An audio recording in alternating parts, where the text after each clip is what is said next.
사랑하는 성도 여러분, 이제 기독교 대한감리회 중앙연회 강주동지방 올리브나무 구역 올리브나무 교회 설립 예식을 성부와 성자와 성령의 이름으로 시작합니다.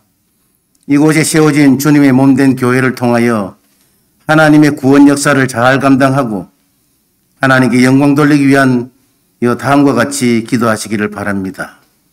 조용한 기도 들으시겠습니다. 사랑과 은혜가 풍성하신 하나님, 오늘 이곳에 주님의 교회를 세울 수 있도록 허락하심을 감사합니다. 이 예식이 하나님께 온전히 연락되기를 원합니다. 성령께서 이 예식에 임재하셔 오늘 설립되는 이 교회가 부흥성장하게 하시며 이 시대의 모범적인 교회로 선교와 봉사의 사명을 온전히 감당하게 하옵소서. 우리 주 예수 그리스도 이름으로 기도하옵나이다. 아멘. 찬송가 210장 찬양 드리겠습니다. 시온성과 같은 교회.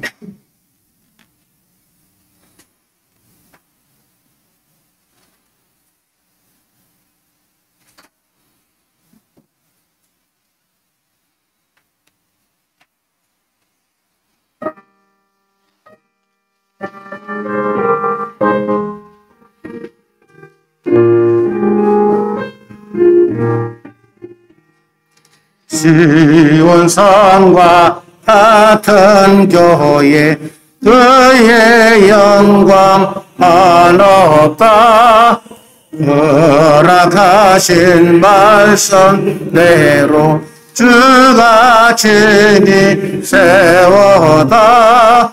반석 위에 세운 교회 흔들 잡아 누구랴. 모든 원수 에워싸도 아무 본시 없도다. 생명샘이 솟아나와 모든 성도 마시니 언제든지 흘러넘쳐 부족함이 없도다. 영혼이 흘러가니 목마를 자 누구랴. 주의 은혜 풍족하여 넘치고도 넘친다. 주의 은혜 내가 받아 지은 백성 되는 때 세상 사람 비방해도 주를 찬송하리라. 세상 헛된 모든 영광 거짓말에 같으나 주의 자녀 아들 복은 영원 무궁하도다. 아멘. 우리 기도하실 때에 교육부 총무 되시는 조기붕 목사님 나오셔서 기도하시겠습니다.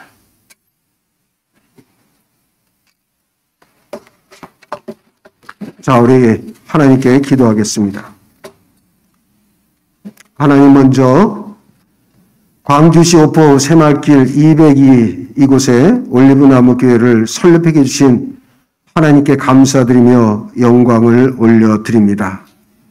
하나님, 이 교회명을 지을 때 우리 담임 목사인 우리 박호영 목사님이 기도하면서 이름을 지은 줄로 압니다. 올리브나무, 감람나무, 이 성경에 나오는 그 이름 그 뜻대로 이 교회에 평화가 넘치길 원합니다. 성령의 기름 부음이 넘치길 원합니다. 이 교회에 구원받는 사람이 넘치길 원합니다. 이 올리브나무 교회를 통해서 이적의 성령의 바람이 불게 하시고 진리의 말씀이 올바르게 선포되게 하시고 은혜의 강물이 흘러넘쳐서 이 오포과 광주시 저 넘어서 분당에까지 하나님의 나라가 확장되게 하여 주옵소서. 하나님으로부터 특별히 주목받는 교회가 되게 하여 주시옵소서. 또 오랜 세월 동안 이 교회를 설립하기 위해서 수고한 우리 박호영 담임 목사를 주님의 손에 올려드립니다. 성령의 능력을 더하사 이 모든 힘들고 어려운 주님의 일을 잘 감당케 하여 주시옵소서. 이 교회를 개척하고 설립하기 위해서 주님 앞에 무릎 꿇고 눈물로 기도한 줄로 믿습니다. 아무에게도 말할 수 없는 그 아픔과 고통, 하나님께 무릎 꿇으며 시간을 보내온 줄로 믿습니다. 주님, 이제 앞으로 시작하는 박호영 목사의 부르짖는 기도 소리를 들으시고 하나님께서 응답하여 주시옵소서. 또한 함께할 우리 성도님들을 위해서 기도합니다. 특별히 교회 설립 멤버들에게 주님의 크신 능력과 사랑을 더하여 주시길 원합니다. 비록 작은 교회지만은 하나님께서 함께 하심으로 말미암아 주님의 나라와 의를 더할 수 있는 귀한 하나님의 백성들 되게 하여 주시옵시고, 우리 귀한 성도들의 삶과 가정과 직장 위에 복의 복을 더하여 주시옵소서. 특별히 오늘도 예배를 또 인도하시는 모든 순서 위에 특별히 말씀을 전하시는 우리 감사님에게 성령의 기름 부음이 넘치게 하시고 오늘 설립 예배에 꼭 필요한 말씀 되게 하여 주옵소서. 우리 구주 예수 그리스도 이름으로 간절히 기도하옵나이다. 아멘.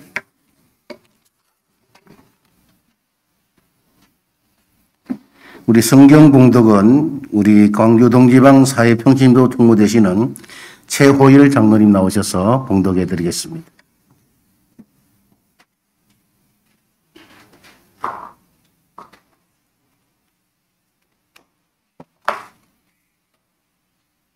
이 시간 우리에게 주시는 하나님 말씀은 마태복음 16장 13절에서 19절 말씀입니다. 봉독해 올리겠습니다. 예수께서 빌립보 가이사라 지방에 이르러 제자들에게 이르시되 사람들이 인자를 누구랴 하느냐. 이르되 더러는 세례 요한, 더러는 엘리야, 어떤 이는 예레미야나 선지자 중에 하나라 하나이다. 이르시되 너희는 나를 누구라 하느냐. 시몬 베드로가 대답하여 이르되 주는 그리스도시요 살아계신 하나님의 아들이시냐이다. 예수께서 대답하여 이르시되 바요나 시몬아, 내가 복이 있도다. 이를 내게 알게 한 이는 혈육이 아니요 하늘에 계신 내 아버지시니라. 또 내가 내게 이르노니 너는 베드로라. 내가 이 반석 위에 내 교회를 세우리니 음부의 권세가 이기지 못하리라. 내가 천국 열쇠를 내게 주리니 내가 땅에서 무엇이든지 매면 하늘에서도 매일 것이요 내가 땅에서 무엇이든지 풀면 하늘에서도 풀리리라 하시고. 아멘. 이 시간에는 우리 광주 동지방을 이끌어 나가시는 김준혜 감리사님 나오셔서 너는 나를 누구라 하느냐라는 제목으로 말씀 주실 때에 큰 은혜의 시간 되시기 바랍니다. 기도하겠습니다. 우리 사랑하시는 아버지 하나님 감사합니다. 오늘 이렇게 하나님께서 아름다운 교회를 세워주시며 또 우리가 서로 하나 되어 예배할 수 있도록 도와주시니 감사합니다. 오늘 드려지는 예배를 통하여 하나님 영광 받아주시며 또 함께하는 우리들이 또 한마음으로 기도할 때 하나님의 교회가 든든하게 세워져가는 놀라운 일이 이곳에서 일어나게 도와 주옵소서. 오늘도 주의 성령께서 우리들의 마음을 주장하여 주옵소서. 감사드리며 예수님의 이름으로 기도드리옵나이다. 아멘. 오늘 이곳에 우리 올리브나무 교회가 또 아름답게 잘 세워지게 된 것 먼저 하나님 앞에 감사드립니다. 교회가 처음 시작이 되어질 때 이제 계약을 하기 위해서 한번 제가 먼저 와 보았는데요. 그때하고 지금하고의 모습을 가만히 바라보면서 우리 박 목사님께서 참 많이 애쓰셨구나라고 하는 것을 이제 볼 수가 있습니다. 개척교회라고 말하기보다는 아주 참 멋있고 또 이 최신식의 설비를 다 갖추고 이렇게 또 아름답게 예배하는 이 교회, 많은 준비가 있었을 것이고 또 많은 기도도 있었을 것이고 또 거기에는 하나님의 예배하심과 또 하나님께서 이끌어 가시는 또 아름다움도 그 속에 아마 있었을 것이다 라고 저는 믿습니다. 교회를 세우시는 분은 누구시냐? 그분은 하나님이시다라고 말씀해 주고 계시죠. 우리의 생각과 우리의 계획으로 한다 하더라도 발걸음을 인도하시는 분은 하나님이라고 하셨으니 오늘 이곳에 바로 그 하나님의 놀라운 뜻과 은혜가 가득 채워주실 줄로 믿습니다. 먼저 오늘 이렇게 교회를 개척하시는 우리 올리브나무 교회와 또 우리 박 목사님과 또 함께 옆에서 사이드에서 잘 기도로 도와주시는 우리 모든 분들 위해 주님의 축복이 함께 하시기를 바라겠습니다. 교회를 개척한다라고 하는 것은 뭐 다른 말로 말하면 교회를 세운다라고 하는 그러한 이야기겠죠. 그런데 이 교회를 세운다라고 하는 것은 보통 어려운 일이 아니다라고 하는 것 뭐 다 알고 있습니다. 한국 교회는 뭐 그동안 두 가지의 방법으로 이제 목회를 시작할 수가 있었죠. 첫 번째는 개척을 하는 겁니다. 아니면 조금 더 좋은 방법은 이제 기존 교회를 맡아 들어가서 이제 교회를 맡아서 목회하는 그러한 모습이었죠. 그러다가 이제 우리 감리교회도 수련 목회도가 생겨서 이제는 세 가지가 되었습니다. 수련 목회를 통해서 이제 목회의 길로 들어서는 그러한 모습을 우리가 이제 보게 되죠. 그러나 여전히 교회를 세우는 일을 하기 위해서 개척은 계속해서 지금 되어지고 있다라고 하는 겁니다. 개척하는 목회자의 마음을 누가 가장 잘 알아줄 수 있을까? 저는 그 생각을 한번 해보았습니다. 오늘 우리 박 목사님이 개척을 하시는데 이 개척하는 교회에 그 목사님의 마음을 누가 가장 잘 알 수 있을까요? 첫 번째는 아마 하나님이 그 마음 가장 잘 알아주실 겁니다. 두 번째는 아마 우리 박 목사님 부모님들이 아마 그 마음을 잘 알아줄 겁니다. 세 번째는 누구냐고 하면 개척을 해본 목사가 그 마음을 잘 알아줍니다. 그렇죠? 해봤으니까 얼마나 어려움이 있는지 아니까 힘듦이 뭔가를 아니까 뭐 이런 것을 잘 알고 있는 것이 아닌가 그런 의미에서 저도 개척을 해보았습니다. 그래서 제가 우리 박 목사님의 마음을 조금이나마 조금 이해하지 않겠는가 좀 알아주지 않겠는가. 저는 1999년, 96년도에 수원 망포동에서 개척을 했습니다. 지하 35평. 여기는 너무 좋은데요. 그 당시에 저는 이 지하 35평에서 개척을 하게 되었죠. 갓 태어나서 100일이 지난 쌍둥이 아들 둘을 데리고 그 아이들 둘 땅바닥에 뉘어놓고 이제 생 개척이라고 그러죠.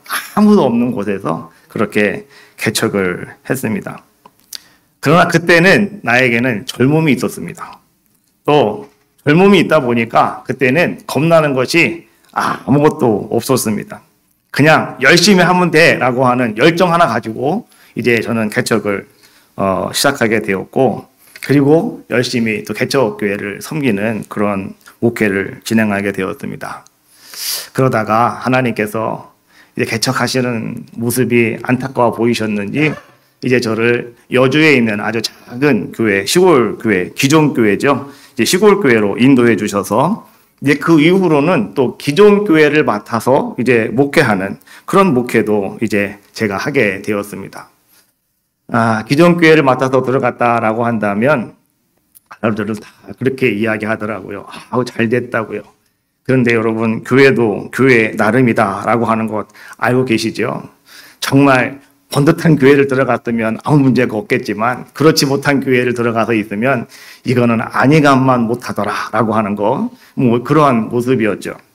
저는 그러한 목회를 진행해 보면서 저는 이런 생각을 한번 해봅니다. 목회라고 하는 것은 뭐 개척을 하나 기존 교회를 들어가나 어느 곳에 가서 우리가 목회를 하든지 간에 다 똑같은 것이 아닌가 저는 그 생각을 합니다. 중요한 것은 무엇이냐고 하면 내가 처한 그 상황 속에서 내가 무엇을 어떻게 해야 되는가 이것이 가장 중요한 모습이 아니겠는가 이것이 중요한 요건이 되지 않겠는가 저는 그런 생각을 해봅니다. 많은 선배 목사님들께서 이렇게 모여서 이야기하다가 보면 가끔 하는 얘기가 있습니다. 항상 이런 얘기를 하시더라고요. 나는 그 당시에 라면만 먹었다 이런 얘기를 하시고요. 또 어떤 분은요, 한술 더 뜨십니다. 나는 라면도 못 먹었다. 이런 얘기를 하셔요. 자, 이게 무슨 얘기냐고 하면 나는 그만큼 고생을 많이 했다라고 하는 단편적인 표현들이죠. 나 정말 고생 많이 했어. 나 정말 개척할 때 진짜 죽는 줄 알았어. 나 정말 그때는 진짜 힘들었어. 뭐 이렇게 말하는 그런 표현들인데 그것을 우리는 그냥 간단하게 라면도 못 먹었다라고 하는 표현으로 이렇게 행하는 그러한 모습을 우리가 볼 수가 있습니다. 저는 오늘 우리 지방의 감리사로서 오늘 우리 올리브나무 교회를 개척하고 있는 우리 목사님에게 또 뭐 모든 분들 같이 와서 계시는데요. 또 다른 목사님들에게도 저는 항상 좀 이런 말을 제가 좀 물어보고 싶었습니다. 뭐냐고 하면 나는 나중에 내가 혹 이런 설교를 하게 된다면 나는 라면도 못 먹었다. 난 그런 얘기 하고 싶지 않고 나는 이런 얘기를 하고 싶은 생각이 있었습니다. 첫 번째 뭐였냐고 하면 목회를 하면서 정말 내가 온 힘을 다해서 거기에 집중하다 보니 내가 너무 피곤하고 힘들어서 나는 저녁마다 아침마다 코피를 흘려보며 목회한 적이 있는가? 우리 목사님 잘 들으셔야 돼요. 앞으로 그렇게 하시라는 거예요. 정말 아침 저녁으로 세수하려고 하면은 코피가 둘둘둘 흘러내리는 그러한 경험이 나에게 있었는가라고 하는 거죠. 두 번째는 무엇이냐고 하면 정말 살이 에이는 살인적인 추위 속에서 전도지 몇 장 들고 나가서 사람들 지나가는데 그 전도하겠노라고 1시간, 2시간씩 그 추운 날씨 속에 덜덜덜덜 떨어가면서 말이죠. 내가 그렇게 전도지를 들고 내가 그런 일을 행한 적이 있는가? 세 번째는 교회를 세우는 일 때문에 교회를 아름답게 잘 갖고 가기 위해서 이제는 지방에서 무슨 해외 수련회를 가거나 어디를 간다 하더라도 이 교회에서 무슨 일이 있어서 내가 가고 싶은 그 수련회도 포기하고 내가 그 일을 이루었을 때가 과연 나에게 있는가? 그리고 한 가지 더, 내 일이 아니라 성도들의 안위를 위해서 고통당하는 사람이 있으면 그 사람을 위해서 정말 내가 3일 이상 그분을 위해 금식하며 기도해 보았는가? 나는 그거를 묻고 싶더라고요. 정말 그렇게 목회를 하셨습니까? 라고 하는 거죠. 저는 그렇게 했습니다. 그래서 제가 물어보겠다는 거죠. 저는 정말 그렇게 했습니다. 코피를 흘리며 정말 추운 날 나가서 떨면서 전도지도 돌려보았고요. 정말 교회를 건축하다가 보니까 남들 다 가는 해외 수련회도 못 가고요. 또 성도들이 어디가 힘들고 아프다고 하면 같이 금식하면서 기도도 해봤고요. 자, 이러한 모습을 가지고 우리가 이 아름다운 이 사명을 감당해야 되지 않겠는가. 예수님께서 빌립보 가이사랴 지방에 가셨죠. 이 가이사랴 빌립보라고 하는 곳은요, 이 갈릴리 호수 북방 약 한 40km 정도에 있는 그러한 헬몬산 기슭 해발 약 한 345m에 위치하고 있는 아주 아름답고 조용한 마을이 바로 가이사랴 빌립보다라고 이렇게 이야기하죠. 가끔 이 이야기를 가지고 좀 재밌게 얘기하려고 이런 얘기를 많이 했죠. 제가 우리 교회에서는 예수님도 보신탕을 좋아하신다. 왜 보신탕을 좋아하시는지 여러분 아십니까? 예수님도 가이 사러 빌립보에 가셨습니다. 라고 이렇게 얘기합니다. 가이, 이게 강아지를 가이라고 그러잖아요. 예수님도 가이를 사시러 빌립보에 가셨다. 몸보신을 하시려고. 웃으라고 하는 얘기인데 아무도 안 웃으시니까 그냥 넘어갑시다. 그 가이사랴 빌립보에서 예수님이 하신 말씀이 이제 중요하기 때문에 제가 그거를 이야기를 많이 했죠. 이 마을 주민들은 대부분 다 이방인들이었습니다. 그래서 그들은 우상을 숭배하는 사람들의 모습이었고, 그 다음에 그 원주민들은 이제 바알 우상을 숭배하는 사람들의 모습이었고, 또 그 살고 있는 헬라계 사람들은 이제 살림과 야수의 신이었던 판이라고 하는 그러한 우상의 판당을 지어서 그 판이라고 하는 우상을 섬기는 그러한 자들의 모습이었습니다. 그리고 또 그 당시에 이제 분봉왕이었던 헤롯은 로마 황제에게 잘 보이기 위해서, 아부하기 위해서 그곳에 엄청나게 큰 황제의 신전을 건립해 놓았죠. 바로 그것이 오늘 예수님이 가 계셨던 이 가이사랴 빌립보라고 하는 그러한 곳이었다라고 하는 것이죠. 눈을 들어 사방을 바라보았더니 뭐 이런 우상들이 잔뜩 있고요. 엄청난 신전들이 있고요. 뭐 이러한 것들이 그냥 눈에 질비하게 보이는 곳이 바로 예수님이 지금 가고 계신 그 가이사랴 빌립보라고 하는 그 지역이었다라고 하는 것이죠. 그곳에서 예수님께서는 오늘 제자들에게 물으신 겁니다. 사람들이 인자를 누구라 하느냐? 마가복음과 누가복음에서는 사람들이 나를 누구라고 하느냐라고 이렇게 이제 말씀해 주고 계시죠. 거기에 대해서 오늘 제자들은 이제 이렇게 이야기합니다. 첫 번째, 어떤 사람은 세례 요한이라고 합니다라고 이야기합니다. 이 세례 요한, 헤롯에 의해서 목 잘려 죽었던 그 세례 요한이 다시 살아난 것이 아닙니까? 라고 사람들은 이야기하고 있다. 이런 얘기입니다. 두 번째, 사람들은 엘리야가 아니냐, 엘리야라고 하더이다. 라고 이렇게 이야기하죠. 14절 말씀에 보면, 말라기에 보면, 말라기 4장 5절, 6절 말씀에 보니까 하나님의 최후 심판자가 임하기 전에 엘리야가 먼저 올 것이다. 라고 이렇게 예언이 되어 있습니다. 그래서 그 당시에 사람들은 옛날 선지자 엘리야의 행적과 비슷한 사람들이 있으면, 비슷한 일을 행하는 자가 있으면 사람들은요, 그렇게 받아들였습니다.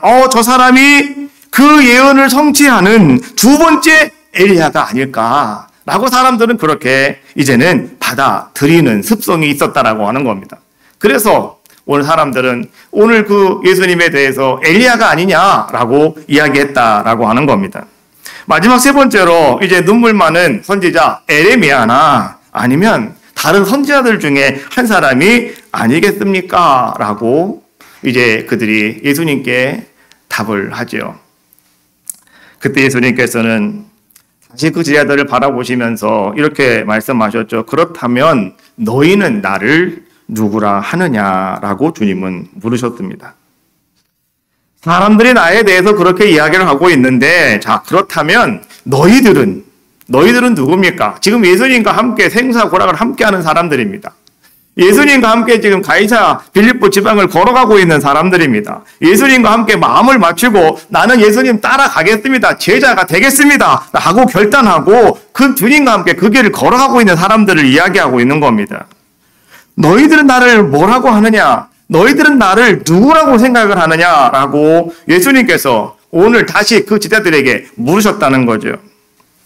예수님은요, 지금 다른 사람들이 예수님에 대해서 어떤 반응을 보이고 있느냐? 오늘 그렇게도 물어보셨지만, 그러나 예수님의 관심은 어디에 있었느냐? 예수님의 관심은 다른 사람들에게 있는 것이 아니었습니다. 예수님의 관심은 단지 오직 그 제자들에게만 있었다라고 하는 것이죠. 그러면 너희는 나를 누구라고 생각하느냐? 너희는 나를 뭐라고 말하느냐? 라고 이렇게 제자들에게, 관심 있는 제자들에게 예수님은 물으셨다는 거죠.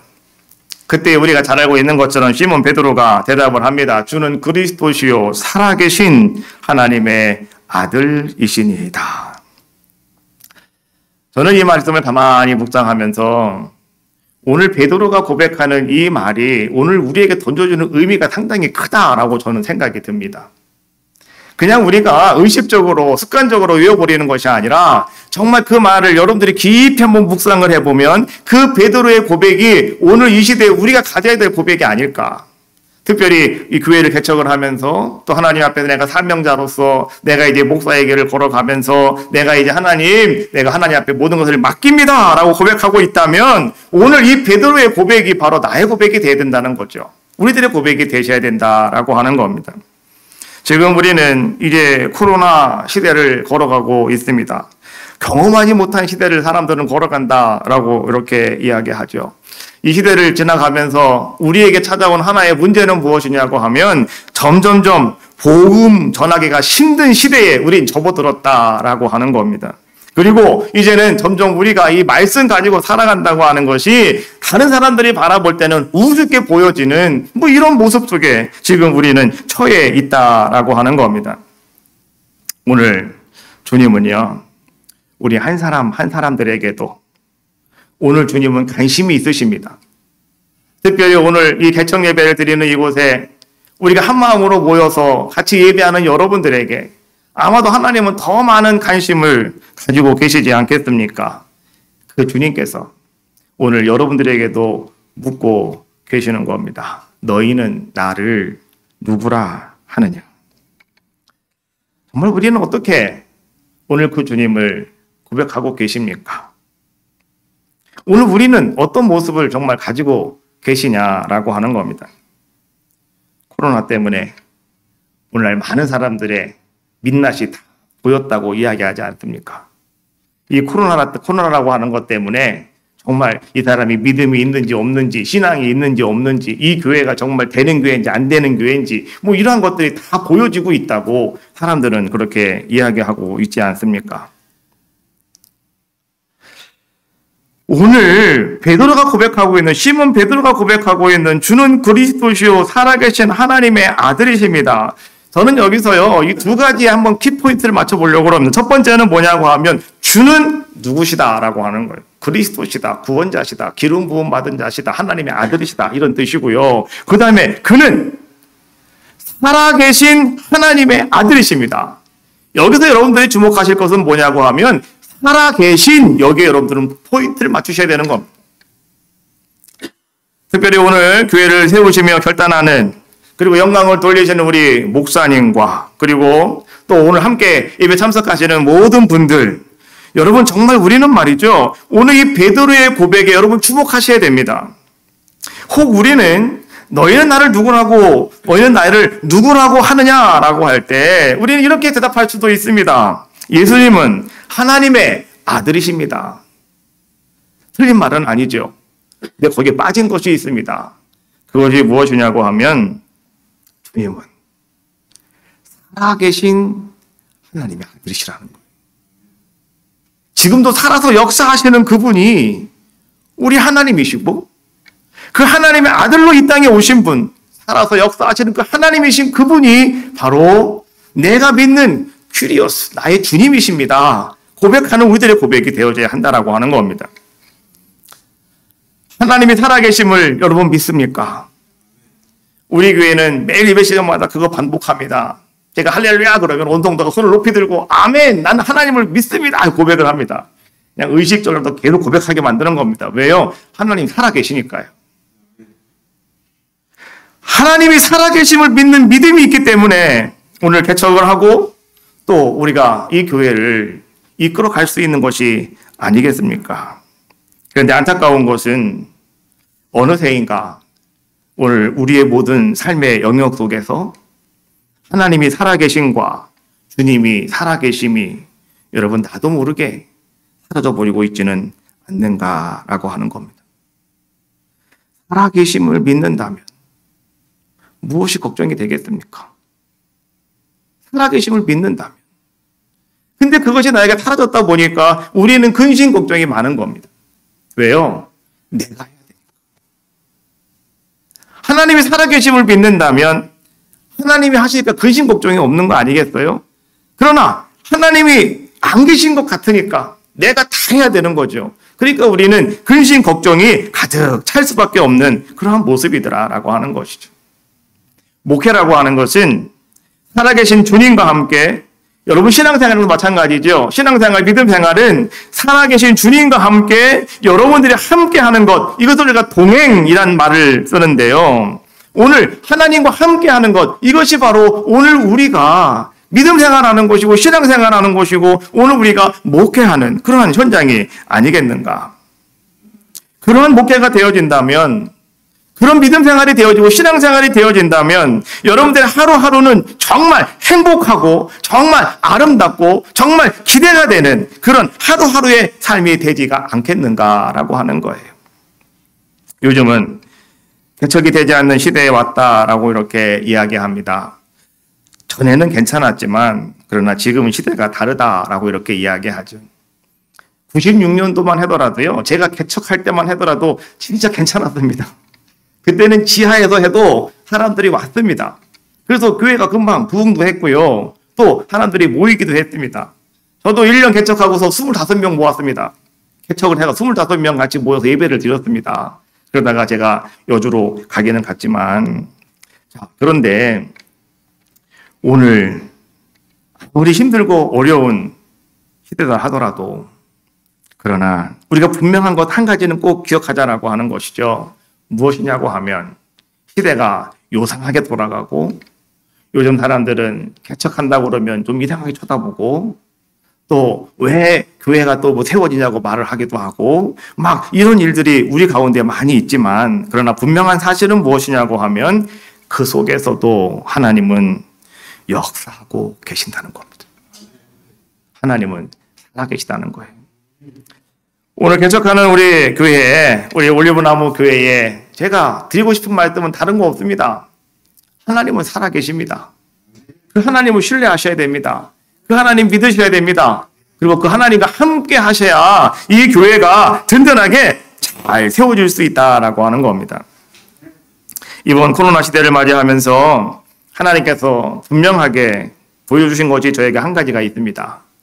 그것은 무엇이냐고 하면 내가 정말 온 힘을 다해서 주님께 집중하고 내가 열정을 가지고 주님을 섬기며 내가 최선을 다해서 맡겨진 사명 감당하면 하나님은 역사하신다는 겁니다.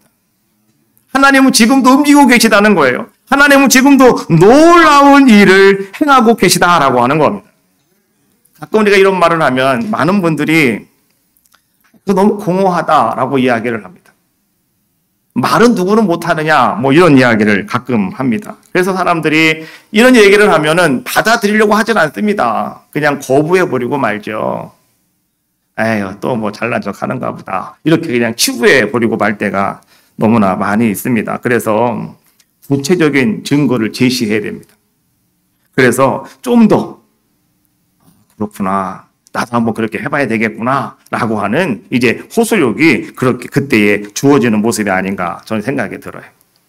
그래서 제가 구체적으로 아주 몇 가지만 여러분께 살아계신 하나님이 어떤 분이신가를 알려드리려고 합니다. 뭐 다 아시겠지만은요. 코로나가 시작하기 1년 전부터 하나님은 나에게 새로운 마음을 하나 주신 것이 있었는데 그것이 무엇이냐고 하면 나는 열심히만 하면 교회는 부흥될 줄 알았습니다. 나가서 열심히 전도만 하면 교회는 부흥될 줄 알았어요. 그런데 그것이 뜻대로 되지가 않더라고요. 내 생각이 너무 앞섰고 내 의지가 너무 앞섰고 제가 여주에서 광주로 교회를 부임해 올 때는요. 제가 그때 이런 마음을 가지고 왔어요. 광주에 가면 그냥 가만히 있어도 300, 400명은 그냥 무난히 되겠다. 제가 그런 생각을 가지고 사실은 광주에 왔습니다. 좀 어떻게 보면 좀 교만했겠죠. 하나님 보실 때 너무 교만했던 것 같아요. 나는 여주에서 그 정도 열심만 가지고 여기 와서 있으면 그냥 갈 길을 긁어 모으면 된다. 이런 생각을 가지고 저는 왔어요, 사실은. 그래서 나는 광주 가면 반드시 난 될 거야. 이런 마음을 가지고 제가 광주라고 하는 곳에 생전 처음으로 왔습니다. 저는 광주에 아는 사람 한 명도 없고요. 누구 거기에 뭐 내가 한번 가본 데도 없고요. 광주는 제가 생전 처음으로 부임해 가고 온 곳이 광주였습니다. 저는 집이 평택인데도 이 광주는 외딴 곳이었습니다. 경기도의 강원도라고. 예? 참 광주는 그런 곳이더라고요. 그런데 제가 1년 전부터 이제는 그래 내가 하면 안 되는 거야. 하나님이 도와주셔야 돼. 선배 목사님들이 늘 얘기하는 것처럼 목기는 무릎으로 한다는 거라. 아니 열심히 뛰어다니기만 하고 있구나. 그래 그만 뛰어다니고 이제 무릎으로 한번 해보자. 그 말을 한번 내가 들어보자 라고 생각을 하고 이제 기도를 내가 어떻게 할까 고민을 하게 되었고요. 그러면서 저는 성경에 있는 말씀 가운데 정말 기도도 다 같은 기도가 아닐진데 정말 능력 있는 기도에 그 시간이 있지 않겠는가. 제가 찾다가 찾은 것이 이제 제 9시 기도 시간에라고 하는 그 말씀을 제가 보게 되었고 그래서 그때부터 제가 그래 나도 9시 기도 시간에 한번 기도 한번 해보자. 하나님 내가 이런 마음을 주시니 내가 순종해보자 라고 생각을 하고 이제 코로나가 시작되기 1년 전부터입니다. 1년 전부터 하나님께서는 저에게 이제 기도를 시키기 시작했습니다. 그 일에 저는 순종하게 되었고 9시 기도는 오후 3시입니다. 한국 시간 오후 3시이기 때문에 9시 기도를 하려고 마음을 먹으니 다른 것은 전혀 할 수가 없었습니다. 오직 거기에만 집중해야 됩니다. 다른 거는 전혀 할 수가 없더라고요. 그래서 그래 내가 뭐 목회하려고 여기 왔지 놀러 온 것도 아니고 내가 하나님의 교회를 세우러 여기 왔지 내가 다른 거 하려고 온 것도 아닌데 그래 나는 이 일에 내가 집중적으로 먼저 우선순위를 세워야 되겠다라고 라고 생각을 하고 다른 것들은 다 뒤로 밀어버렸습니다. 그리고 이제는 제가 구시 기도 시간에 집중 한번 해보자라고 저는 그렇게 생각을 하고 그 말씀에 순종하기 시작했습니다. 놀라운 사실은 하나님이 교회를 이끌어 가시는데 이 코로나 시국에 여러분 얼마나 힘들고 어려웠습니까? 그런데 그 속에서도 하나님이 교회를 이끌어 가시는데 저는 매일마다 기대와 설레임의 연속이었습니다. 오늘은 하나님이 어떤 일을 행하실까? 오늘 하나님이 또 어떤 놀라운 일을 하나님이 오늘 나에게 보여주실까? 이 기대와 설렘이요, 매일마다 계속적으로 연속되어지는 그러한 모습이었습니다. 도저히 생각지도 못했던 일들이 일어나기 시작했습니다. 또한 더 나아가서 도저히 될 수 없는 일들이 그냥 자연스럽게 되어지는 이러한 일들을 하나님은 매일마다 하나님은 이루어 주셨단 말이죠. 이 코로나 시국에 다른 사람들은 교회가 안 되니 힘드니 막 그러는데요. 저는 그 설레임과 기대 속에서 말이죠. 매 주일이 막 기다려지는 겁니다. 하나님이 이번 주는 어떻게 하실까? 하나님이 이번 주는 어떤 일을 행하실까? 하나님이 또 어떤 놀라운 일을 행하실까? 늘 저는 그것이 제 한 주간의 삶의 모습이었습니다. 더 놀라운 것은 뭐냐고 하면 내가 기도하면서 생각만 해도 하나님은 그 다음날 누군가를 통해서 그 일을 이루어 주십니다. 그게 엄청난 거예요. 생각만 해도 하나님은 이루어 주시는 거예요. 그래서 우리의 생각까지도 헤아리시는 분이 하나님이시다라고 하는 것을 제가 경험을 하게 되는 거죠. 제가 지금 여러분께 드리는 이야기는요, 다른 얘기가 아니에요. 하나님은 그렇게 살아계시더라는 거예요. 하나님은 그렇게 역사하고 계시더라라고 하는 것을 이야기해 주고 있는 거예요. 근데 하나님께서는 이런 일을 계속 진행해 나감에 있어서 하나님은 그냥 그것만 가지고 진행하는 것이 아니라 하나님은 계속해서 나를 하나님의 뜻대로 만들어가고 계시는 것을 또 제가 볼 수가 있었죠. 하나님은 계속해서 뭔가 도덕적인 일들을 저에게 더 쭉쭉 던지십니다. 그리고 이것도 한번 네가 해볼래? 이것도 한번 네가 해봐라. 이것도 한번 해보면 어떻겠느냐? 이런 말씀을 하나님이 계속 기도할 때마다 주시는 거죠.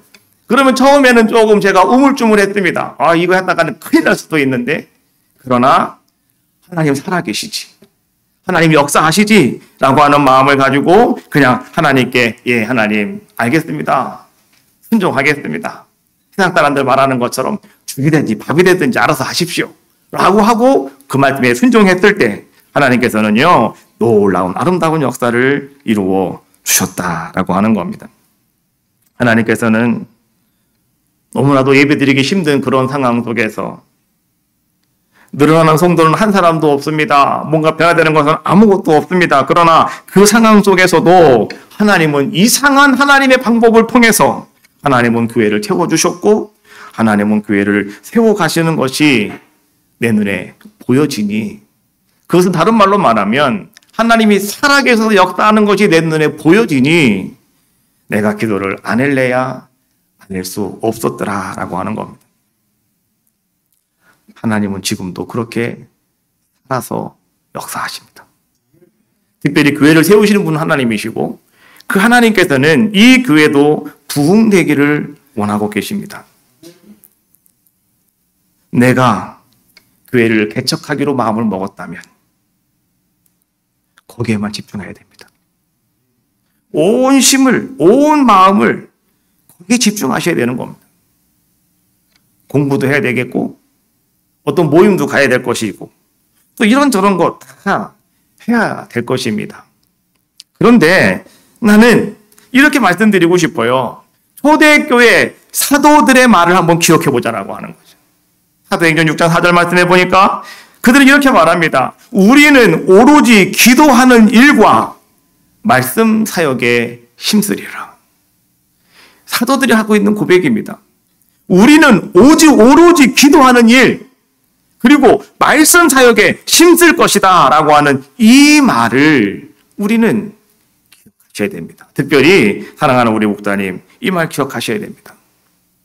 다른 것 중요한 거 있어도요, 내가 이 교회를 개척했으면, 하나님이 이 교회를 여기에 세우셨다면 세우신 목적이 있지 않겠습니까? 그럼 그 목적을 이루기 위해서 그 일에 온 힘을 집중하는 겁니다.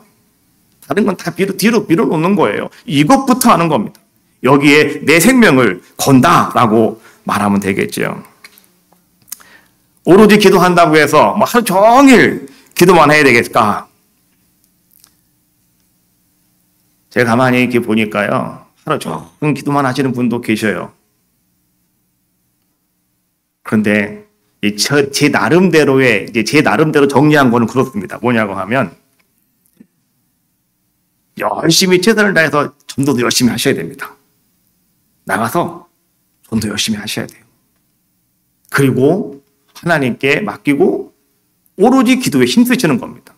하루 종일 기도하라고 저는 말씀드리고 싶지 않아요. 1시간만 하시면 돼요. 시간 정해놓고 1시간만 하시면 돼요.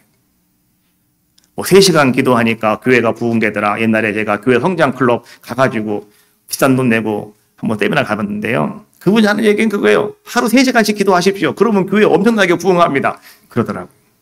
그래서 3시간씩 기도해 보려고 부쩍 애썼는데요. 아이고, 힘들더라고요.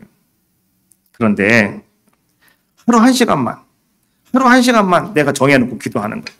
내 마음 막히는 대로 그냥 아무 때나 와서 시간 되면 기도해야지 이게 아니라 시간을 딱 정해놓고 그 시간을 내가 기도 시간도 정하는 겁니다. 그리고 하나님 앞에 그냥 기도하는 겁니다. 그게 오로지 기도하는 거 아니겠습니까? 사도들도 보세요. 제9시 기도 시간에 성전에 기도하러 올라가다가라고 말씀해 주고 있잖아요. 기도 시간이 됐을 때 그들은 기도하러 올라갔지 쉴 때 기도하러 올라간 것이 절대 아니었어요. 기도 시간이 되었으니 그들은 기도하러 성전에 올라갔고 그 외 시간에는 뭐 하였느냐? 그들이 맡겨진 다른 일들을 이뤄가는 그런 사도들의 모습을 우리에게 성경은 보여주고 있지 않습니까? 지금 내가 가장 시급하게 해야 될 일이 무엇일까? 빨리 끝낼게요. 걱정하지 마세요. 빨리 끝나는 겁니다. 지금 우리 개 같은 이제 반도 안 한 거예요. 제가 지금. 자, 가장 시급하게 해야 할 일, 어떤 일에 포커스를 맞춰야 될까? 내가 이제 교회를 개척을 했으니 다른 거 신경 쓰지 마시고요. 이제 교회를 세우는 일에 여러분, 세우는 일에 우리 목사님 최선을 다하시기를 바라겠어요. 그 일은 무엇일까? 저는 그렇게 이야기합니다. 먼저 시간을 정해놓고 기도하십시오. 그리고 다른 거 다 뒤로 밀어버리십시오. 하나님께서 이 교회를 통해서 하실 수 있는 일이 무엇인가를 바라보고 그 일에 최선을 다하면 하나님께서는 반드시 올리브나무 교회가 이제는 성장하게 하시고 자립하게 하시고 정말로 강주 동지방에서 또 아름다운 교회로 세움받는 복된 교회가 될 줄로 믿습니다. 교회는 하나님이 역사하신다. 왜냐고 하면 이 교회는 하나님의 집이기 때문에 그렇습니다. 그리고 교회는 반드시 부흥해야만 하는 것입니다. 교회가 지체하고 있으면 안 됩니다. 교회는 반드시 부흥해야 됩니다. 시대를 탓하지 마시고 환경을 탓하지 마시고 있는 그곳에서 있는 이곳에서 그냥 하나님만 바라보시면서 최선을 다하면 내가 할 수 있는 일이 과연 무엇일까? 내가 할 수 있는 일, 그 일을 하시면 되는 거예요. 내가 할 수 없는 일을 하려고 애쓰지 마시고 내가 할 수 있는 일, 거기에 내가 신실하게 그 일을 이루어 나가면 성령께서 도와줄 줄로 믿습니다. 제가 처음 개척을 하고 아무도 없는데 교회에 애들만 쌍둥이 둘 백들이라는 거 눕혀놓고 예배를 드리려고 하는데 참 내 자신이 처량하더라고요. 제가 그때 그렇게 기도한 것 같아요. 하나님, 이번 주일날 예배 첫 예배를 드리는데요. 하나님, 저는 성도들이 이곳에 와서 같이 예배 드렸으면 좋겠습니다. 아는 사람 아무도 없는데요. 근데 하나님께서 사람을 좀 보내줄 줄 저는 믿습니다. 근데 첫날 이사 간 날이 수요일 날이었거든요. 수요일 날 갔더니 동네 애들만 3명 왔어요. 조그만 애들만 3명 왔어요. 얼라들만. 그래서 하나님, 얼라들도 중요한데요. 어른이 필요합니다. 어른이 있어야 됩니다. 좀 나이 드신 분들 좀 보내주세요. 그리고 주일날 11시 예배를 딱 있는데요. 거기는 지하잖아요, 지하. 11시, 10시 반 된데도 아무도 없어요.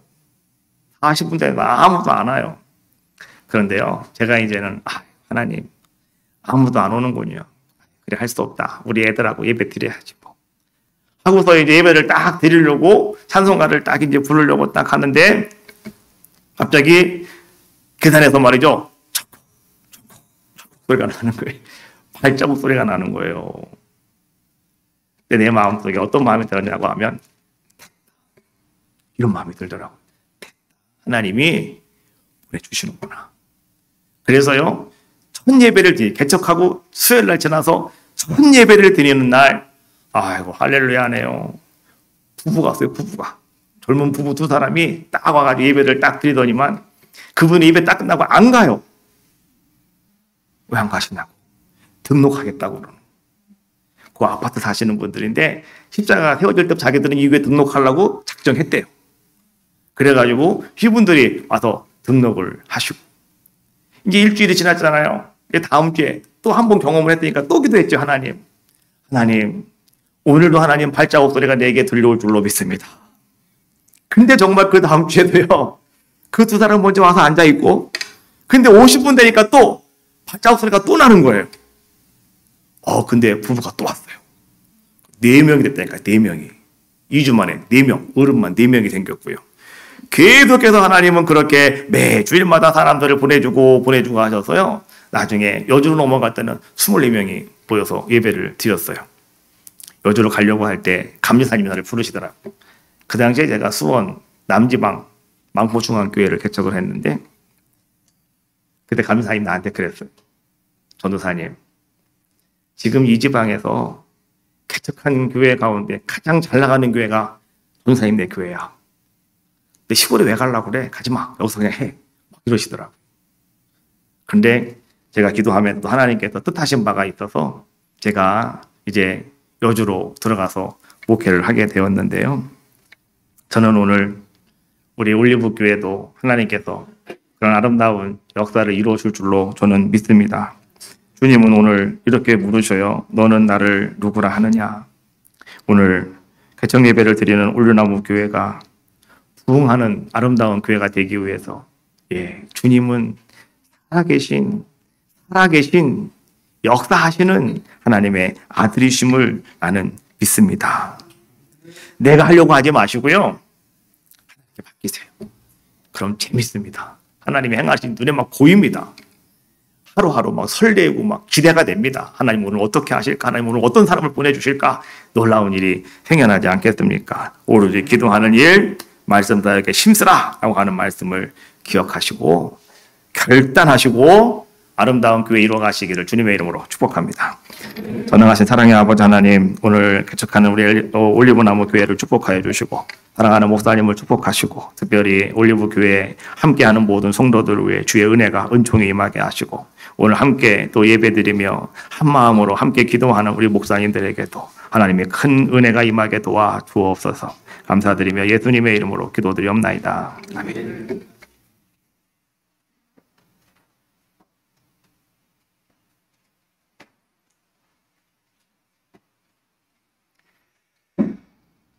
담임 교육자 및 가족 소개를 우리 지방 서기 되시는 배학김 목사님 나오셔서 소개해 드리겠습니다.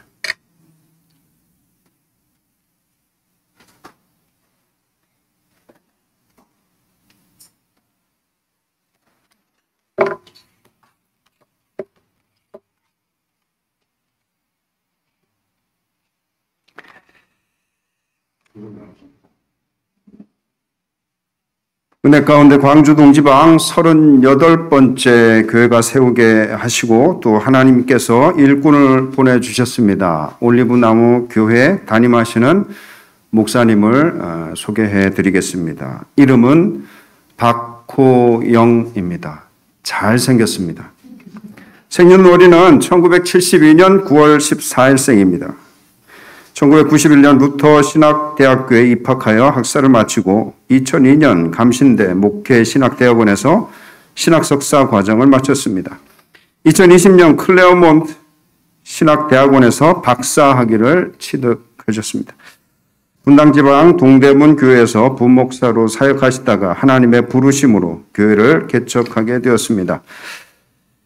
경기대 서양학과 졸업하신 사모님 한미준과 스라의 아들 박시온과 함께 하나님의 아름다운 가정을 꾸미고 있습니다. 목사님의 목회 비전은 성령이 주도하는 영적인 목회, 감격과 은혜가 있고 삶이 예배가 되는 목회로 주 안에서 섬김과 나눔으로 행복한 교회, 주님의 마음을 가지고 세계로 선교하는 건강한 교회를 세워가는 것입니다. 목사님의 가정과 올리브나무 교회를 위해서 지속적인 기도 바랍니다. 이상입니다. 두 분 나오시죠.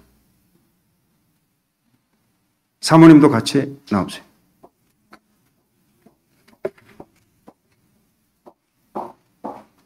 자, 우리 잘생기신 박호영 목사님과 우리 한미준 사모님입니다. 인사하겠습니다.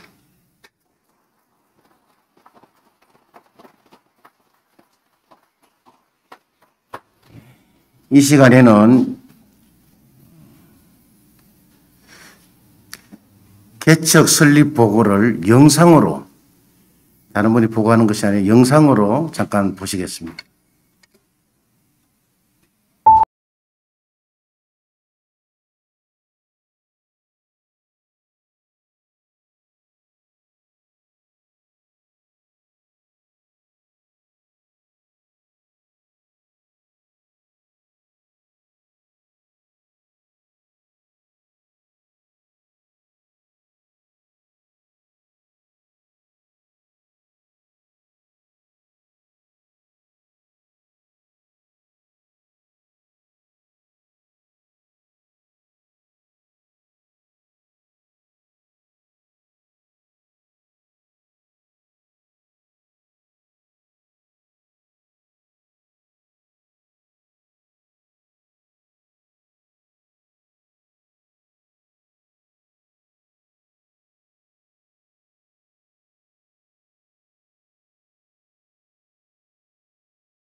우리 감리산에 나오셔서 설립 선언을 하시겠습니다.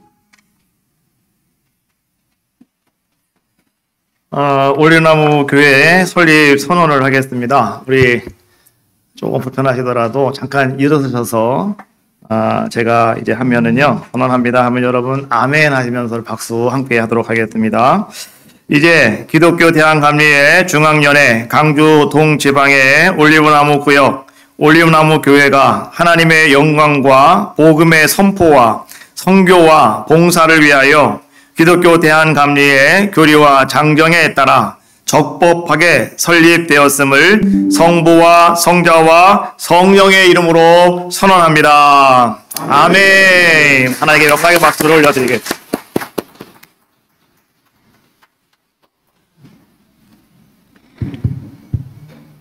이 시간에는 찬송가 314장 찬양 들으시면서 준비하신 봉헌 예물을 하나님 앞에 드리겠습니다.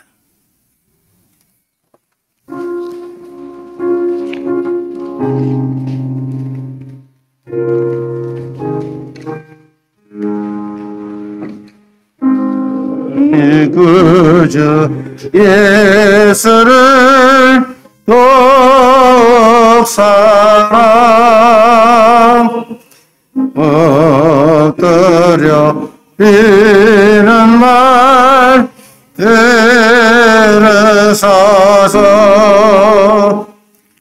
내 진정 소원이 내 그저 예수를 더욱 사랑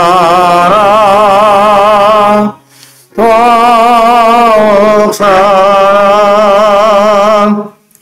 이전에 세상 나 기뻤어도 지금 내 기쁨은 오직 예수 어머 내배는 말 내 그저 예수를 더욱 사랑 더욱 사랑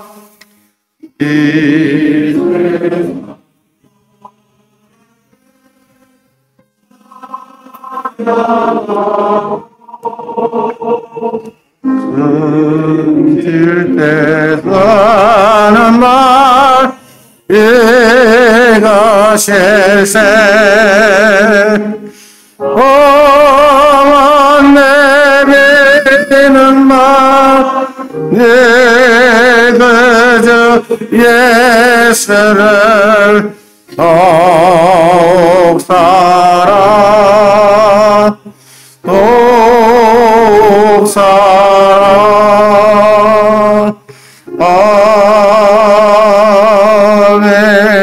아멘. 지방회계 수교하시는 차기룡 목사님 나오셔서 기도하시겠습니다.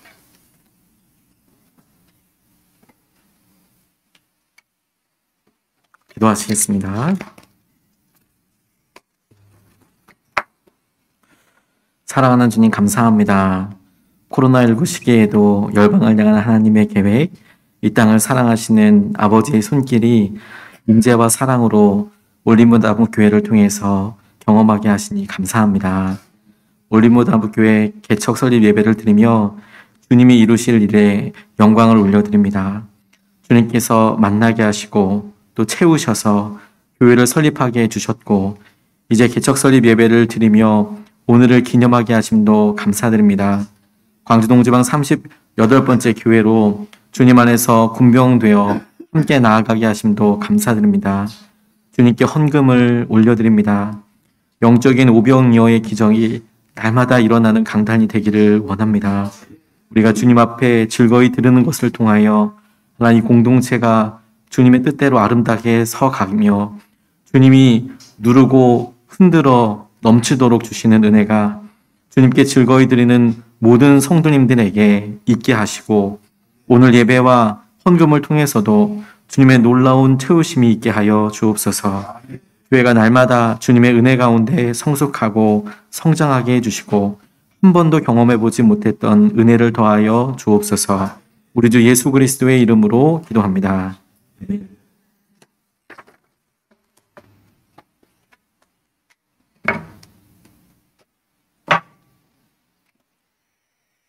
이 시간에는 축사 및 격려사 시간이 되겠습니다.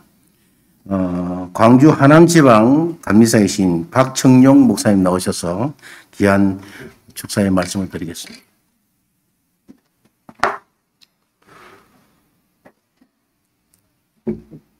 옆지방 감리사가 왜 여기 왔는지 아마 의아한 분들이 계실 것 같습니다.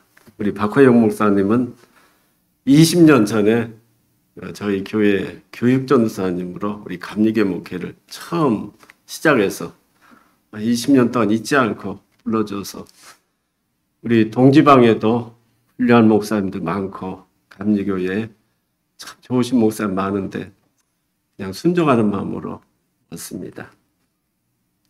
저도 개척을 했어요. 그래서 이 개척하시는 목사님의 마음을 잘 압니다. 개척할 때 처음에는 겁도 없이 용기가 많이 생기더라고요. 한번 해보자. 할 수 있다. 영혼을 구원하고 지역사회를 살리자. 또 부흥도 하자. 멋있는 목회하자. 그리고 기도할 거 아니에요. 그래서 눈을 감고 기도하면 비전이 생겨요. 꿈도 생깁니다. 또 미래에 대한 그림이 쫙 그려져요. 그런데 눈을 딱 떴더니 30평 상가 건물에 야, 이거 몇 사람이 올까? 예배 드릴 때에 많은 사람이 참여할까? 이런 마음이 생기도 하고 앞으로 어떻게 될까? 또 우리 자녀들은 어떻게 교육할까? 별별 생각이 다 나는 것이 현실이더라고요. 그래서 두 가지 마음이 생깁니다. 개축교회 하면은 꿈과 비전을 가지고 올인해서 열심을 내서 한번 해보려는 마음도 생기고 또 하나는 사람들 그래요. 삼각교회 누가 오겠느냐 되겠느냐 그러면서 좀 염려가 생깁니다.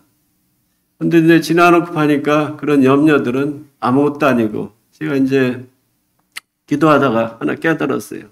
내가 교회를 개척했다는데 가만히 보니까 교회는 주님의 피값으로 산 거룩한 주님의 몸인데 내가 그걸 만든 것도 아니고 내가 개척한 것도 아니고 하나님이 교회를 개척하셨다. 교회의 주인도 하나님이시다. 그래서 제가 5만 원만 버렸습니다. 그래서 상황 환경 보지 않고 무조건 순종하겠다. 먹을 것, 입을 것, 마실 것 걱정하지 말라고 그랬잖아요. 그래서 걱정 않겠다. 염려하지 않겠다. 그러니까 마음이 편해지더라고요. 한 명이 오든 10명이 오든 상관 않겠다. 그래서 우리 박화영 목사님도 아마 염려가 많았을 거예요. 좋아서 일부러 개척하지 않고 개척하는 분들 보면 몰려서 하는 경우가 많거든요. 걱정하지 마시고 편한 마음 가지시고 또 이렇게 감사하며 즐기면서 개척교회를 너무나도 하나님께서 필요로 하셔서 나를 보내주셨다. 개척교회 사명이 있다. 소명이 있다. 그렇게 믿으시면은 그냥 즐겁게 편하게 목회할 수 있습니다. 아멘. 개척교회하고 하는 일이 기도밖에 없잖아요. 저도 조금만 생각 건물에 기도합니다. 제 기도 제목이 제가 좀 여러 가지 좀 연약하게 해서 힘을 달라고 기도하는데 주여 능력을 주시옵소서 이런 기도를 했어요. 그랬더니 초등학교였던 우리 아들내미가 그러더라고요. 주여 저에게는 초능력을 주시옵소서. 그러면서 그러더라고요. 아니 초능력이 됐었는데 왜 아빠는 능력만 구하느냐고. 초등학교 학교 4학년 정도 됐는데 초능력 됐었을 거 아니에요. 그래서 우리가 한참 우리 집사람은 웃었어요. 웃었는데 이놈이 어디가 시험만 보면은 이걸 하더라고요. 광주 종거도 이거로 들어가고 그러니까 캐나다 연수도 20일 동안 무료 기숙사도 무료. 등록금 낸 적이 없어요. 그래서 그랬습니다. 능력보다 초능력이 생각보다. 근데 그러더니 이놈이 이제 대학 가는데 꼭 그런 어떤 이 초능력은 어떤 힘, 역학이잖아요. 그런 데를 가더라고요. 카이스트도 합격하고 화학공대도 합격하고 나중에 서울대 물리학과 가서 물리학의 힘과 능력 그런 거 같잖아요. 그래서 하나님께서 괜히 내가 개척하면서 뭘 먹을지 마실지 염려했구나. 돈 없어도 하나님이 다 장학금이라는 방법으로. 그래도 국가장학생이 그때 무슨 대통령 장학금인가 해갖고 4년 동안 뭐 그냥 돈 받으면서 공부하더라고요. 근데 하나님 살아계시고 역사니까 기도 열심히 하고 자기 중심만 지키고 하여튼 능력을 구하면은 다른 데서는 초능력의 역사니까 염려하지 마시고 우리 박 목사님 그냥 즐기세요. 그리고 저는 이제 개척하면서 한 가지 결심한 것이 요즘에 회개합니다면은 남의 도움을 받지 아니하리라 결단했습니다. 스스로 일하려 되리라. 내가 굶고 춥고 어려워도 남의 부담 끼치지 않아요. 개척하면 가족들, 친족들, 뭐 주변 사람 부담 끼친다고 해서 하나의 도움도 안 받았습니다. 제가 광림교회 지교회로 5년 동안 있었는데 어느 때 생각나고 가서 잘 타협해서 건물도 뻗어다 지어볼까 했는데 아니다. 나는 그냥 버티리라. 나는 그냥 남 도움 받지 아니하리라. 그래서 했더니 좀 길더라고. 아직까지 개척교회지만 남 도움 한 번도 안 받아보고 그냥 살살 조금씩 남을 돕는 실정으로 이렇게 왔습니다. 그래서 하여튼 그래서 이제 해결했어요. 이제 감사를 안 하려고 하다가 이제 하게 됐는데 감사하는 게 도울 때가 많더라고요. 여기도 도와야 돼요, 저기도 해야 돼요. 그래서 회개한 것이 도움 받을 때는 받아야 되겠구나. 그리고 개척교회 오래 끄는 건 좋지 않구나. 빨리 붕해해서 수년 내에 붕해해서 나도 남들에게 많이 줘야 되겠구나. 아주 회개가 잘못됐습니다. 저희가 이제 그런 것을 정말로 이제 생각이 잘못됐구나. 고집을 부렸구나. 역사적으로 저는 우리나라가 자주 그 다음에 독립, 남의 도움만 받고 이래 살아야 된다고 믿었는데 이것이 잘못됐구나. 회개를 많이 하고. 근데 이제 늦어가지고 지금 도와달라면 도와줄 사람도 없고 제 스스로 부끄러워서 그냥 이 상태로 그냥 끝까지 가려 합니다. 우리 박 목사님은 남이 돕겠다 하면은 도움도 좀 받으시고 그 다음에 자원도 개발하시고 연계도 하고 동원하셔갖고 수년 내에 빨리 부흥하셔서 남을 크게 돕는데 쓰임받는 귀한 목사님 교회가 되시기를 바라겠습니다. 또 교회 개척하고 어려우면은 이 목사님들이 좋아하는 새가 있어요. 무슨 새죠? 엘리야 하면 나올 텐데 까마귀. 그래서 걱정하지 마시고 까마귀 많아요. 여러분들도 까마귀에 대해서 개척교회 하시는 우리 박 목사님 가끔 물어다가도 주시고 기도의 까마귀 될 수가 있고 그런 역할을 하셔서 이 교회가 아름다운 교회가 되고 또 작은 개척교회 장점이 많더라고요. 기도도 많이 할 수가 있고 큰 교회는 교회 유지하게 해서 성도들의 기도하는데 개척교회는 성도가 적으면 나라와 민족을 위해서 사회 불평등 해소를 위해서 요즘 이 부동산 문제 여러 문제 기도할 수 있잖아요. 전 태풍 기도를 엄청 했습니다. 개척을 왔더니 살 집이 없어서 옥상에 컨테이너 놓고 사는데 이거 바람 불면 흔들흔들해요. 애들이 두려워합니다. 그래서 태풍을 가장 무서워했어요. 그 다음부터는 이 태평양 필리핀 남쪽에 태풍이 왔으면 기도하는 겁니다. 주여 저 태풍을 막아 주시옵소서. 그런데 올라옵니다. 한반도로. 주여 그때 일본이 좀 잘못하면 일본 쪽으로 좀 꺾어 주시옵소서. 그때 일본도 가더라고요. 오늘은 중국 쪽에 우리가 시비 걸어요. 싸우더니 주여 저쪽으로 좀 틀어주시옵소서. 그랬더니 제가 광주에 개척한 이후로 태풍이 광주에는 한 번도 안 왔고 딱 한 번 곰파수 왔는데 주여 내륙에 들어와서는 약화되어서 모든 것들이 피해 없이 잘 슬슬 지나가게 없어서 그래도 그렇게 되더라고요. 하여튼 개척교회가 기도 제목이 커져야 됩니다. 큰 기도할 수가 있고 민족이 분단된 거 이거 평화가 오도록 여러 기도 제목이 많아요.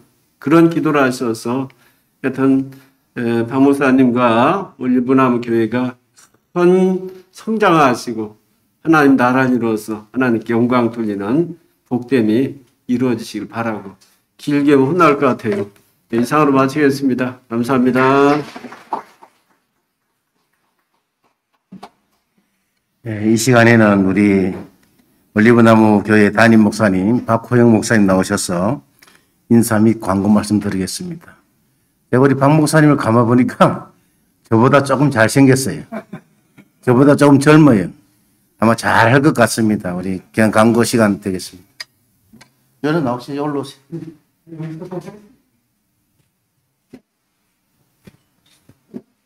예, 지금까지 올리브 나무 교회가 세워지기까지 눈물로써 기도해 주시고 또 물질로 후원해 주신 우리 원로 장로님들과 또 권사님들, 또 광주 동지방 분들, 또 동대문 교회 장로님들과 성도님들, 또 일신교회 분들께 다시 한번 머리 숙여 감사 인사를 드립니다. 받은 은혜가 너무나 크고 감사합니다. 도움을 주신 분들의 은혜에 보답하는 길은 올리브나무 교회가 부흥하고 또 성장하는 것이라고 생각합니다. 열심히 해서 지역사회를 위해서 선한 영향력을 끼치고 또 광주 동지방에 자립하는 교회로 또 성장하고 우뚝 설 수 있도록 여러분들 중보해 주시기를 다시 한번 부탁드립니다. 인사의 말씀과 광고 드리도록 하겠습니다. 올리브나무 교회 설립 예배를 드릴 수 있도록 허락해 주신 하나님께 모든 영광을 올려드립니다. 바쁘신 중에도 참석하여 축하해 주시고 또 순서를 맡아주신 우리 감리사님과 광주 동지방 목사님들과 내외 기분들께 감사를 드립니다. 오늘 축도를 해주시기로 하셨던 감독님은 너무 차가 많이 막히셔가지고 시간 내에 오실 수 없을 것 같다고 그렇게 말씀을 좀 해주셨습니다. 그래서 양해 미안하다고 그렇게 말씀을 해주셨어요. 여러분들 양해해 주시면 감사하겠습니다. 네, 오늘 소정의 기념품과 저녁 식사를 준비했습니다. 기념품은 나가시면서 받아주시면 되겠고요. 식사는 두포와 먹고 한 후에 자리를 마련했습니다. 근데 예상보다 많은 분들이 오셔가지고요. 제가 고민이 많습니다.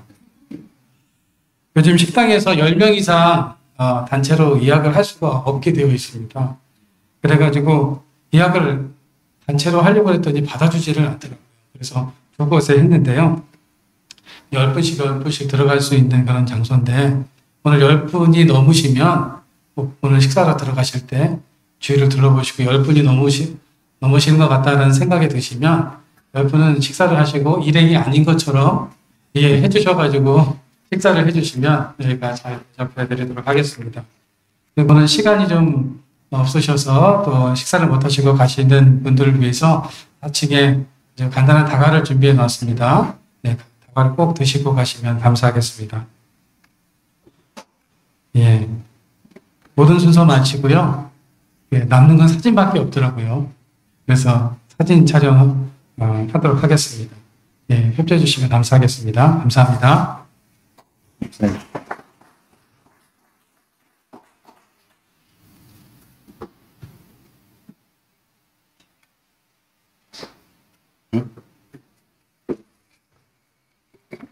우리 찬송가 우리 다 같이 일어나셔서 620장 여기에 모인 우리 함께 찬양하겠습니다.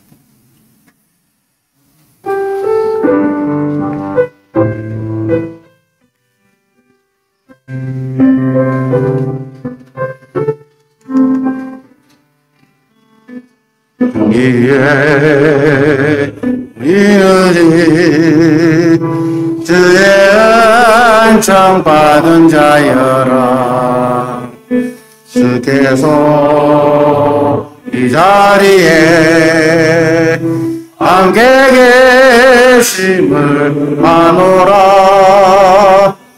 언제나 주님만을 찬양하며 따라가리니 시험을 당할 때도 함께 계심을 믿노라. 이 믿음도 주세라. 주가 지켜 주신다. 어두운 밤에도 주의 밝은 빛 인도하여 주신다. 주님이 그 다시는 헤아리기 어렵더라도 언제나 그 뜻 안에 내가 있음을 아노라. 사랑과 말씀들이 나를 새롭게 하리. 너는 넘어져도 태우산 뒤를 믿노라. 이 믿음도 주세라.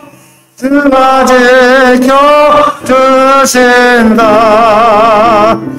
어두운 밤에도 그의 밝은 빛 인도하여 주신다. 여기에 모이는 사랑받는 주의 자녀라. 주께서 다신바 우리랑의 평을 지신다. 고통과 번정에 주님 맞이하오니 어려움 이겨내고 주님 더욱 찬양하리. 믿음도 주세라. 주가 지켜주신다. 어두운 밤에도 주의 밝은 빛 인도하여 주신다. 축도 시간인데요. 우리 지방에 선배 되시는 우리 김근수 목사님 나오셔서 축도해 주시겠습니다.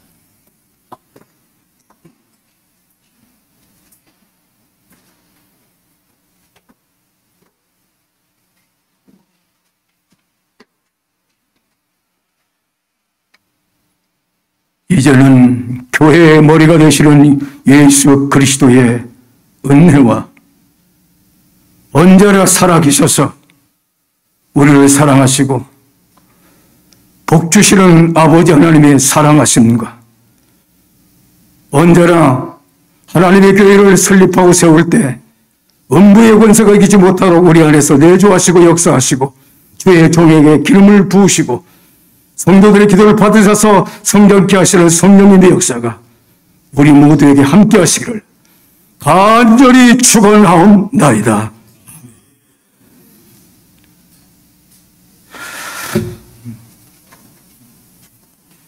우리 하나님께 영광의 박수로 마치겠습니다. 자, 우리 단체 사진이 있습니다. 앞으로 한번 다 나와주시기 바랍니다. 우리 광주 동지방 우리 목사님들 또 임원분들부터 좀 나오셔서 같이 사진 촬영 먼저 하도록 하겠습니다.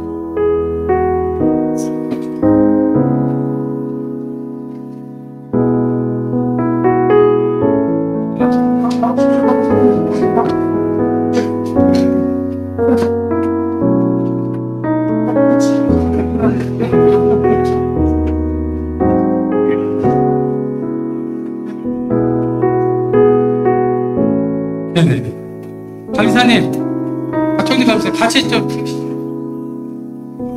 네. 한미심 사모님, 예, 오세요.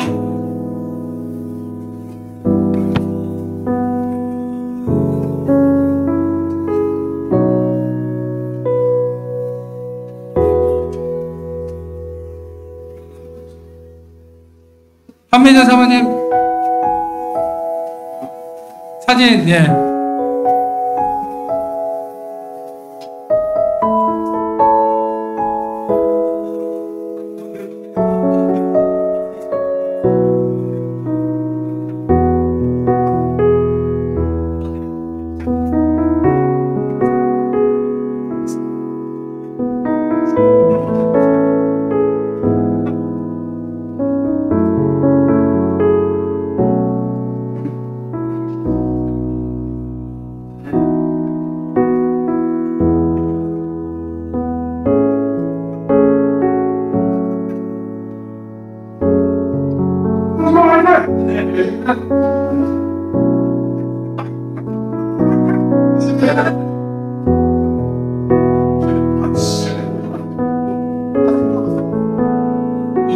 자,